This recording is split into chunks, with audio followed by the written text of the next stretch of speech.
Hello, everyone, and welcome. Hopefully, today is going to go a bit better than yesterday. Yesterday's StreamYard and some issues that nothing to do with me. So hopefully now my Zoom also is going to be okay. So today I want to talk to you about the going back to school. For some parents, it's a yay thing. For some kids, maybe not so much. And it, I see people from all level. That is even grade school, high school, CEGEP, university, or even adults that decide to go back to some training. And for some, anxiety producing thing to go back to school. Where I live, most of the kids went back to school last week, so they're already in their second week for CEGEP. They already started the week before that. So usually it's not the going back to school proper that gives all the anxiety, but it brings also anxiety of performance. Now all the pressure that the kids put on themselves to succeed.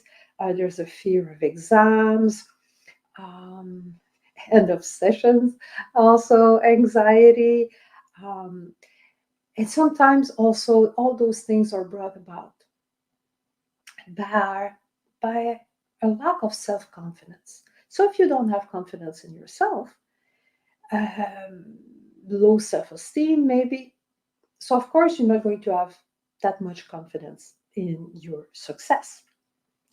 So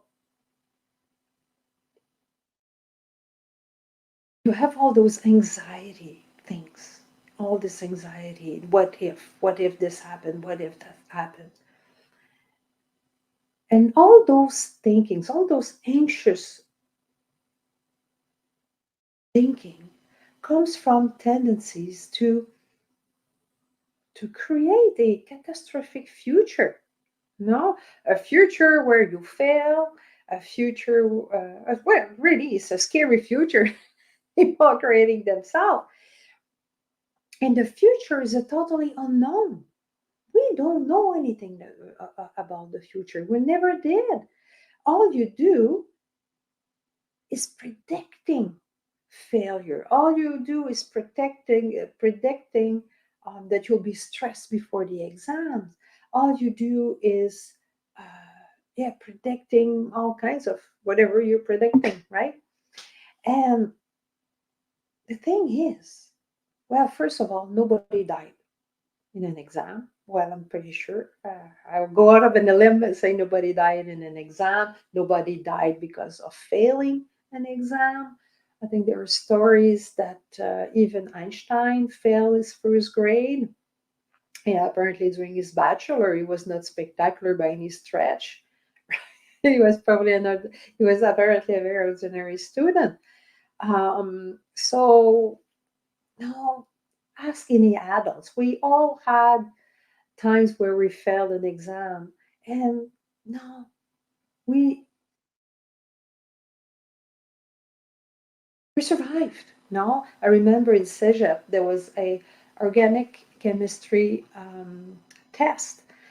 The teacher gave us the wrong test, and it was maybe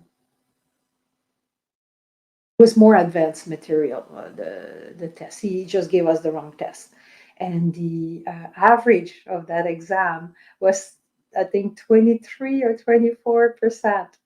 um, People were freaking out because everybody were going to university programs that ask for a high average. People were not happy. And you know what? Everybody went to university, everybody survived. No, that exam, by the way, still counted. But I think he readjusted for, made sure they give us the exam afterwards. So anyway, so nobody died from an exam. Nobody died for failing an exam. All you do, all this anxious feeling that you're having about going back to school, all it means is you're experiencing your thinking in this particular moment.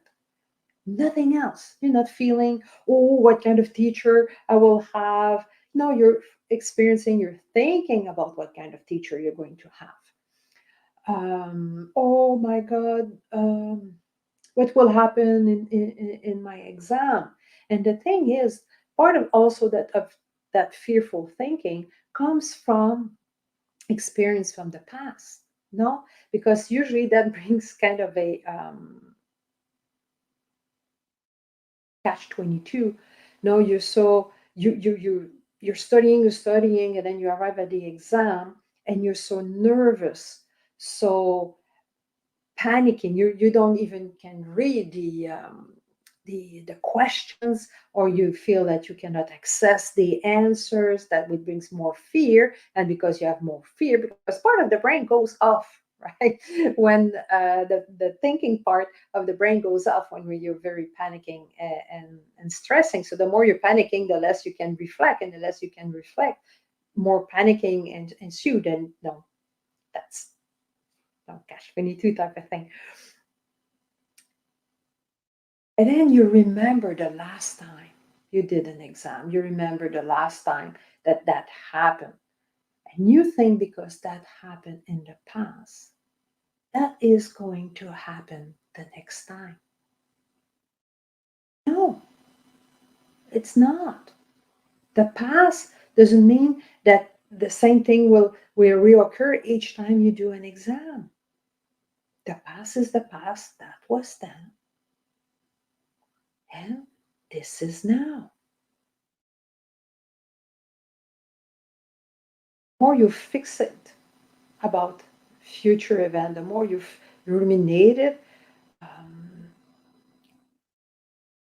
the more there's a chance. So let's say, oh, I'm going to panic, I'm going to panic. Oh, I'm so nervous, I'm so nervous. And guess what? You arrive at the exam, it's exactly what's happening. You're panicking because you set yourself now with all this anxious thinking, oh, it's going to happen, it's going to happen. But it doesn't have to happen, because we only live in the now. Yes, maybe in the past something happened, but that was the past. Now is now.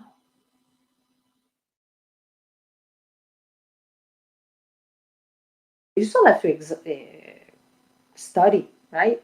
I remember at one point, one of my kid, when he was in Sec 1, that's 12 years old for people that are outside Quebec. He had a algebra test, and he said, "Oh, we have 45 minutes, and there were going to be 45 problems." And I'm afraid I'm going to look at the clock and be all nervous. So I did a little something to keep him calm. And he came back and he said, "How did it go?" So, well, I didn't have 100%. I said, "Okay, you didn't have 100%, but no.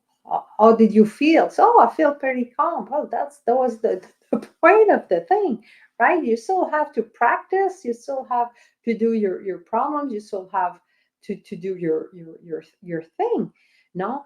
But you cannot just I Facebook user, whoever that is, because StreamYard, if you don't ask, they'll give them permission. I don't know who that is. But just like I said, you can remain calm. As you're calm, you can recall what you need to recall. But you still have to study, right? So look at your life. I'm pretty sure there are times that you could remain calm and things went well, right? And that's the thing. You can do more easily. You can access to the whatever you need to recall by staying calm, but not setting yourself up with all kinds of, oh, what could happen, what if, because what if it goes well? What if you have a higher, better grade than you think? What if it now it's easy? Because, well, what if that is good doesn't take more energy than a what if that isn't. And like I said, the past is not doesn't mean anything about the present. So when you find yourself setting yourself into, oh my God, an exam, oh my God, a oral presentation, remember,